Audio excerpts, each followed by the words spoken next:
is dope and it's coming.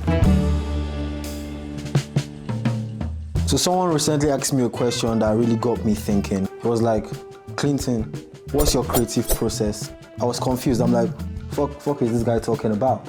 But I gave it some thoughts and I was able to break it down into different stages. And the first one is I realized I had to keep an empty mind. And people do this differently. Some people, it's while they're cleaning and cooking, meditating, burning incense, or just doing some stuff that makes you take your mind away from your current situation, all the stuff going on in your life, all your problems, work, anything that keeps you grounded in the current moment. For me, that's what works. I might be whipping up some dish and then some ideas just start to flow and float in my head. I strongly believe that ideas are just floating in the air and you have to operate on a certain frequency or be in a certain mind state to connect to those ideas. And that explains why sometimes you are just thinking about stuff, right? And then the next minute or the next month, some other dude is creating exactly what you thought about. And that brings me to my next point, which is bridging the gap.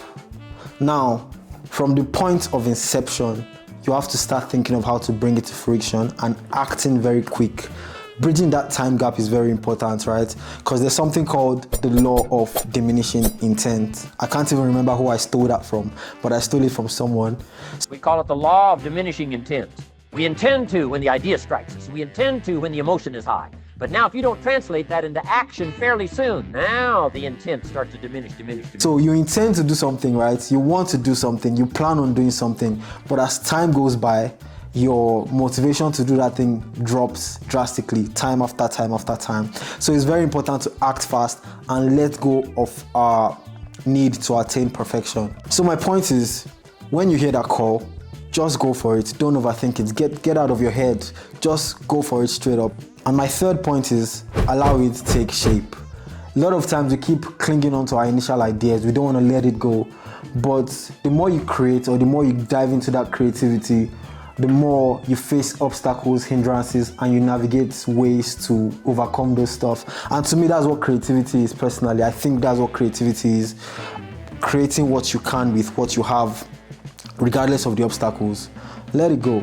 Let it take form. Let it take shape. And while you're bridging the gap, try to make it work as much as possible. Try to bring that idea to fruition as close as you can with whatever you have.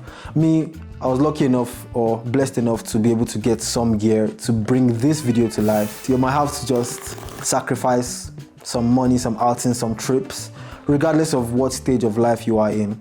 Try to bring that vision to life as best as you can. This is your mission, man. For those of you that feel something deeply and you feel the need to create stuff, just listen to that calling, make it happen. And I'd like to add one more point. I want you to trust me on this one. Trust me, write it down.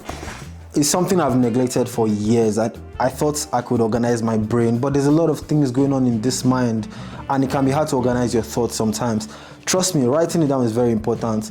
How many times have you thought about stuff and forgotten about it totally because you just didn't put it down somewhere? Even if it's unattainable at the moment, at some point you're going to be able to afford that. Like I said, the creative process for different people are entirely different. So let me hear what you think. Let me know your own creative process in the comment section. Like and subscribe so you can stay up to date in what I'm shooting, okay?